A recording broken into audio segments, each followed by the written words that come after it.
through the things that Bethel Church has here. It says, we believe that the Lord's Supper is a sacred ordinance in which only the members of the local church partake of unleavened bread and fruit of the vine, in remembrance of the sacrificial body and shed blood of Jesus until he returns.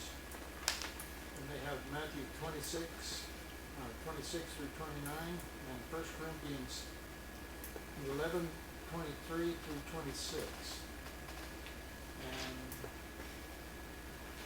number 2 is, we believe that participation in the Lord's Supper is to be preceded always by solemn self-examination. And it is 1 Corinthians 11, 28. And the Lord's Supper is restricted to those who have been scripturally baptized, who are living a Christ-centered life, and who are members of a fellowship with the local New Testament church that administers the ordinance. 1 Corinthians 5,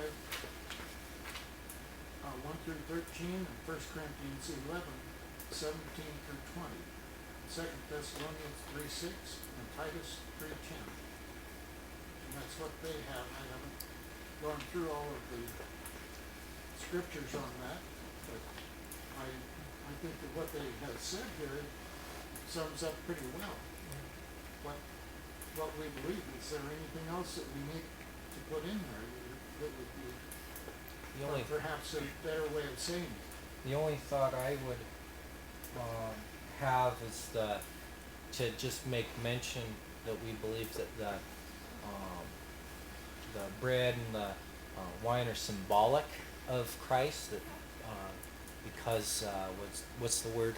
I can't remember it either, but it does not turn into Christ in your body, as the Catholics and Lutherans believe. Representation? Yes, transubstantiation. Yeah, that one. Thank you. You got it started and I can finish. I don't think we even need to mention transubstantiation. No, we can't even Well, say it. We do need to say that it is symbolic and not literally partaking in Christ's body. And that could even just be a mention there in point 1 that these elements are symbolic of Christ, taken in remembrance of the sacrificial body and shed blood of Jesus. So it's not something that we need to dwell on or anything or make its own point.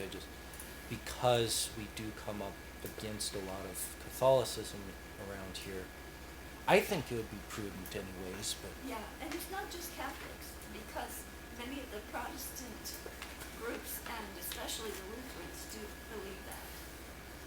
So I had a Lutheran friend in high school, and well, she was really fierce about that. She really believed that turned into the body of Jesus as soon as it touched your tongue. Wow. Didn't know they Yes, I didn't haven't run believe into that. that really. Yeah, and she was I didn't like know how you worded it. a smart girl and everything too, and I just was kind of amazed she could believe that. But she really was. No, I've stepped on it 6 times. Oh, Okay. How do we want to put that? comma, it's still alive. Can't get it today. divine, comma, which are symbolic of Christ. As long as it don't sting somebody.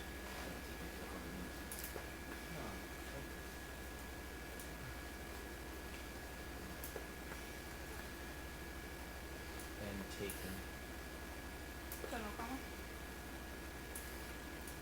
in remembrance of the sacrificial body and shed blood of Jesus.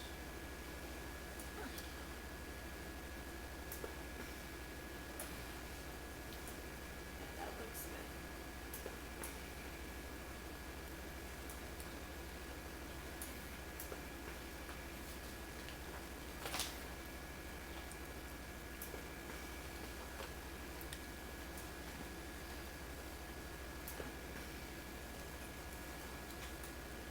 Okay, we're just reading through that and seeing how the wording of it is.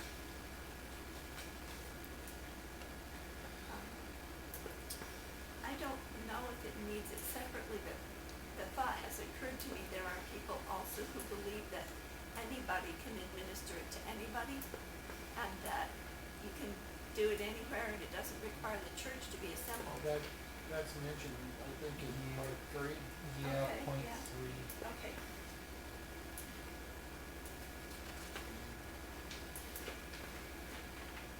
No, I mean, that's not talking about like, location or the specific, like, it should be the church that administers it.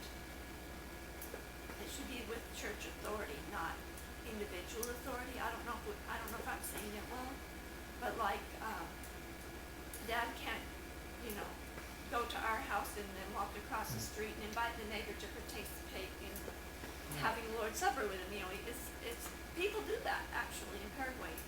They think they can do that. And so it might need to be mentioned something about that it's only administered under the authority of the local church, and that it should be done as by the church as a whole, not by individuals. So I don't know. To me, I feel like when it just says members of the local church partake, like to me, I feel like that's And it's a church that administers the ordinance, which is the last part of number 3. Maybe partake as a group. Yeah.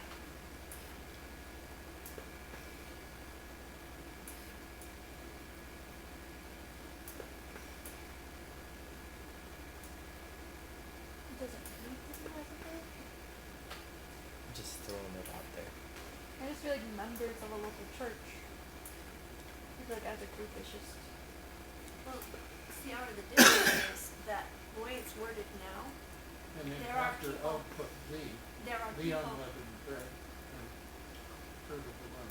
There are people who, with the way it's worded now, would not see any problem with, like, 1 or 2 people from the church having it together at home And that, at their discretion, which, that's just not, I mean, we know the difference, but there are people who don't. So it might be, yeah. But then like your dad says, point 3 I think covers the part that's missing. no, because it just says that you can't have it unless you're a member of the church, but it doesn't say that you have to do it as a group together. But Or- it or that that. administers the ordinances though. Yeah, well, if it's saying that the church administers it, yes.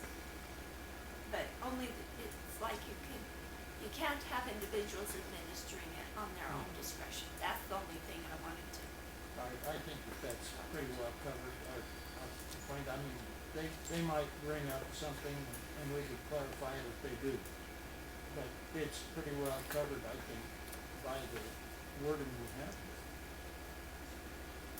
Got putting it in as a group there in number 1, and then number 3, that it's administered by the church, by the local church. How do I fix the wording in 1 if we're adding as a group in 1? To where it makes the sentence unsmoother. That way it is now looks better than what it was. I think Brother Ed had the right of it, just put the in front of. So it would read the Lord's No, Supper. After Yeah, after of of the unleavened bread and fruit of the vine. I think also the inclusion, which they have it on the articles under point number 3, the inclusion of 1 Corinthians 11 does clarify that thought quite nicely as well. As Paul directly addresses people taking and eating eating separately, essentially, right. for the Lord's Supper. I've known of times when, like, someone was unable to attend the church service, and I, bedridden or whatever. And I've known where, on different occasions, the church went to him and partook of it there as a church. Right. But there, I don't know how extenuating circumstances might, I think that falls back Modify. on the understanding of what the church is. Is it the building, Yes. the location, or is it the gathering of people? And it could be said that the church going to that person, it wasn't because the church is the building, it's because the church is the so group. that they could be Right. together as a church. Yeah. There they still have the authority because that's something they carry with them regardless of location. Right.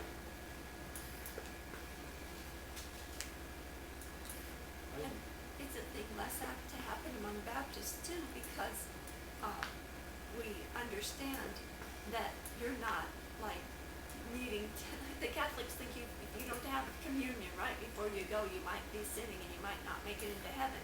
So we don't have that problem among Baptists because we understand that it's simply an act of obedience, not a prerequisite to being clean and standing before God, particularly. Although it does, by examining ourselves and repenting, we make our hearts right with God, and that is important to do, and probably it's not a bad idea if you're about to go see Him, but it's not the panic attack thing that Catholics need to have that last communion, you know. It's like, if you don't do that, you can't get into heaven or something. Right, but I think we're not gonna be able to meet all of the objections that other people might have. I'm just saying if we don't have that problem. No. But if they have the problem, they can bring it up and we'll discuss it with them. So I think that the wording here seems to cover what we believe. Yeah, I think that pretty well Do does we it. wanna go over all of the scriptures here and check them and see how they correspond with our beliefs?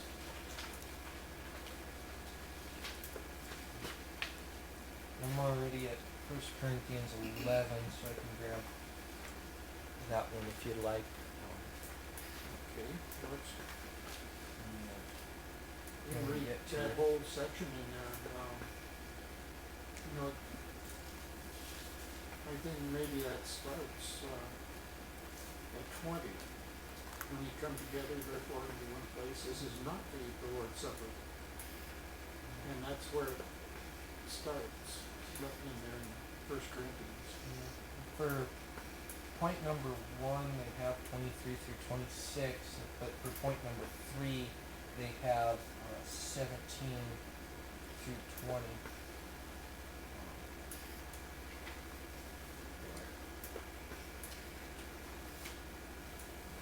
Well, From if you have it there, go ahead and read from 20. 21. That puts it in context there. It says, when you come together, therefore, in one place, this is not to eat the Lord's Supper, for in eating every one taketh before other his own supper, and one is hungry and another is drunken.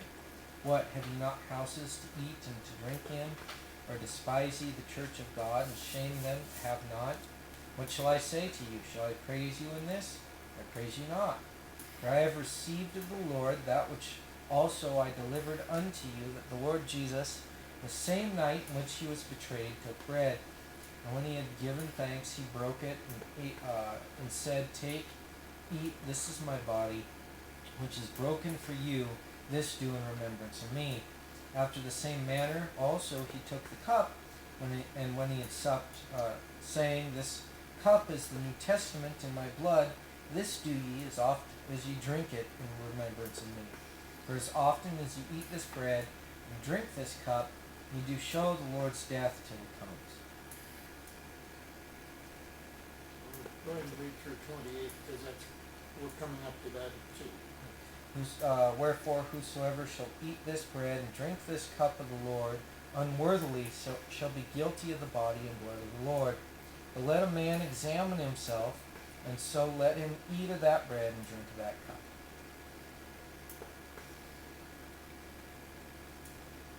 Okay. So I think that covers, it reads the whole part that we have there, including,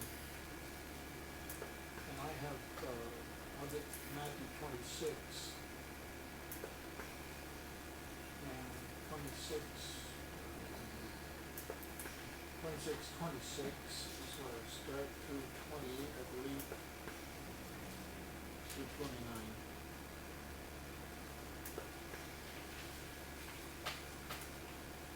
And as they were eating, Jesus took bread and blessed it and brake it and gave it to the disciples and said, "Take, eat, this is my body." And he took the cup and gave thanks and gave it unto them, saying, "Drink ye all of it, for this is my blood of the New Testament, which is shed for many for the remissions of sins. But I say unto you, I will not drink henceforth of this fruit of the vine until that day when I drink of it with you in my Father's kingdom."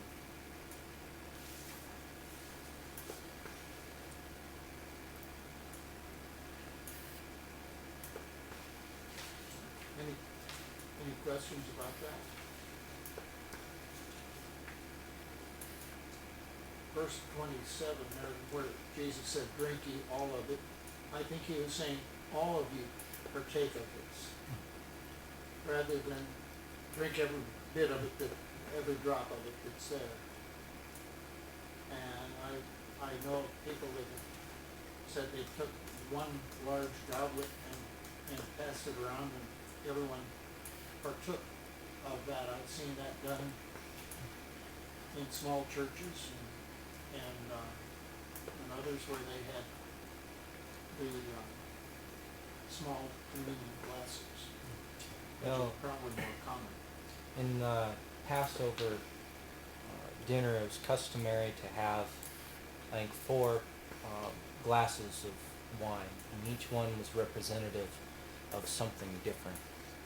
And so as they were at the end of their supper, they were at that final glass there, and I think that at least that's what I've come to understand. That thing that they were partaking of was there at the end of the supper. So they have the breaking of the matzah bread, which is the unleavened bread. They have the drinking of the final glass, which was I can't remember what it was representative of, but it is tied up in that tradition, as far as I know. I know that the early church was coming out of Judaism. Yeah. And so and this was at the Passover, at the time of the Passover, and so many of their traditions may have been blended in here. Right. But, The symbolism was always there, yes. and that's why they had their customs and stuff that they had, is because that was the picture God was portraying, so that when Christ came along and when the Lord's Supper was instituted, it would become immediately obvious to the people who were present at that time. Yes.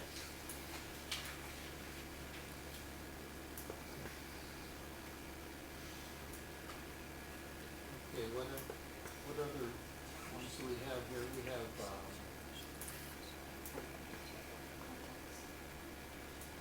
First Timothy.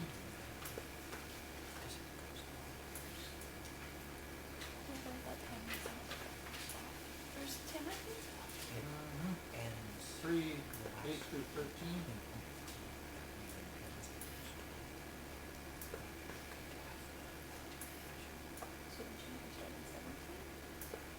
I don't know if that's, oh, wait a minute, that's not, That's no, not I was what we're in. in the wrong place. I didn't turn the page. I was looking at the top part.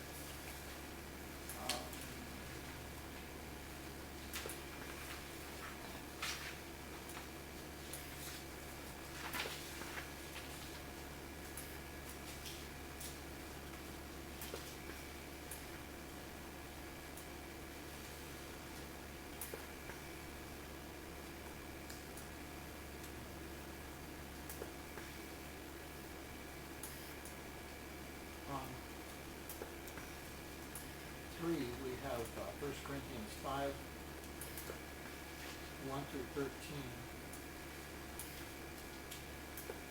On point And I, 2, we have 1 Corinthians 11:28. Yes. did I miss, Yeah, you looked at the bottom 3. okay, I think I had, no, I read 28 also. And so, Okay, so we're just adding 28 and then moving to 23. Yes. Perfect, okay. We may consider on that one just adding verse 27 or 29 into it also.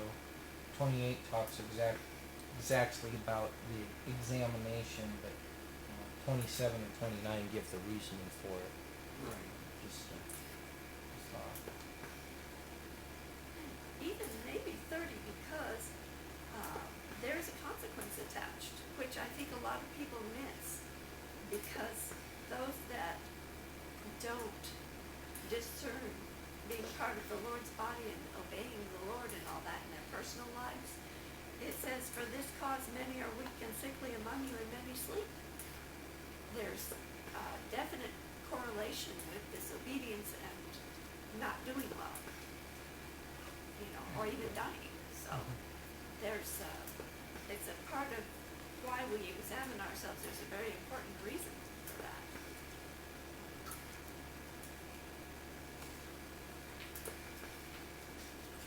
So maybe, what, For the purity of Christ's body. And we're 27? saying that the church is Christ's body, and that if anything offends or is offensive in any part of the body, it affects the whole body. And so it's for the purity of the church and sanctity of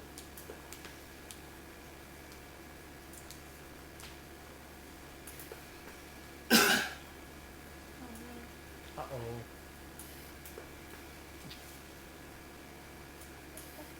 One more question. He was doing that to me last time too, I think.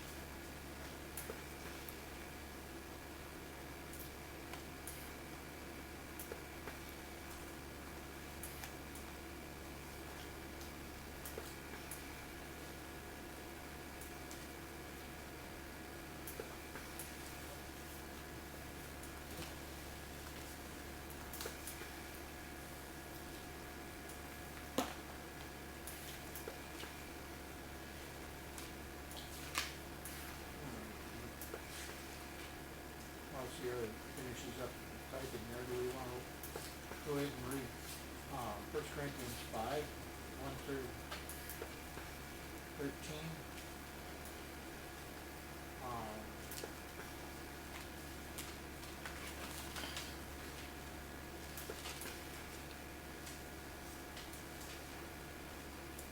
I think this has to do with the church discipline.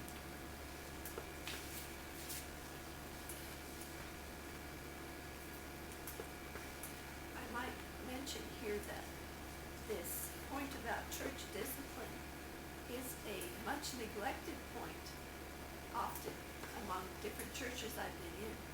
And there are so many churches that haven't got the faintest clue of, even if someone is unfaithful to their wife and brings their girlfriend to church, people are just happy with it. Nobody says anything about it. Nobody does anything about it because they don't have the faintest clue about the importance of keeping the Lord's church pure as a bride of Christ. Yes. They don't understand the relationship between not tolerating open, known sin among the membership and even having your candlestick. So I don't know, I'm not going to set myself up as a judge or anything, but I think it's being neglected to teach the importance of at least dealing with really blatant public sin that's well known by everybody. To protect the health of the church. I'm wondering if this is the proper place to put that discipline and, It seems like it's out of place to me. Yeah. yeah, I I was know thinking that we too. did touch on it when we were looking at the church a few sections Okay, ago. maybe this, this part of First Corinthians 5 needs to be up there with that, rather than here in the Lord's Supper. Yeah, and if we did want to, I know we're pretty well out of time to do it this week, but if we wanted to re-examine what we have on discipline in the church and be a little more specific about that, we could always do that also. Do we wanna put a note in here concerning the, where do we wanna put that? Maybe we wanna look at that, I you just know, it's, did a quick glance under the church, under the original, not under what we've changed, but under the original one, there's a point 3 that says has no authority to make laws, only to execute those made by Christ, the head of the church, and it could fit kind of naturally right after that, I think, if we put something like that. I know we rearranged that here in ours, Yeah, and I'm not sure where it would fit in there. I think, it's down.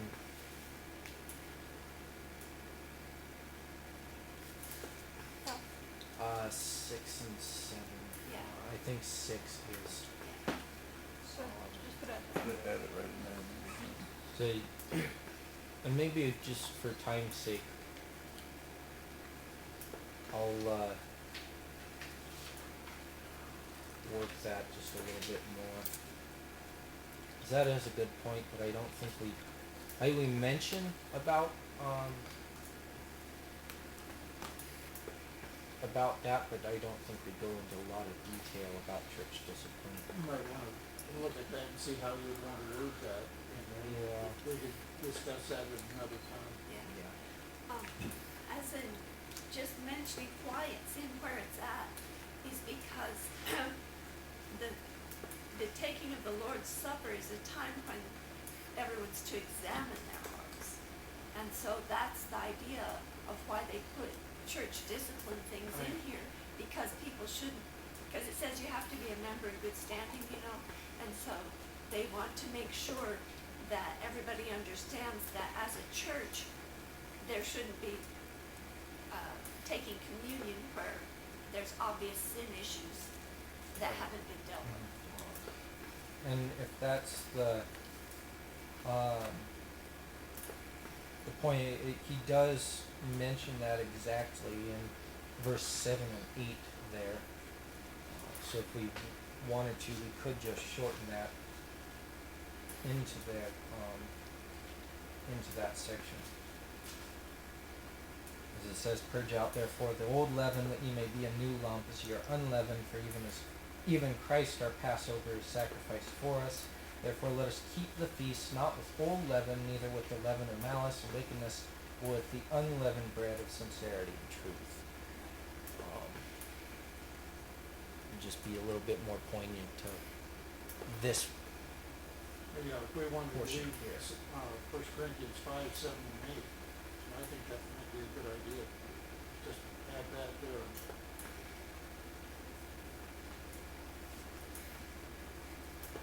Okay, any other comments or questions, or? I had a thought that occurred to me, reading it, kind of a flashback from the church, but that there was a time, and I don't even think I was a member there, but I was old enough to know what was going on.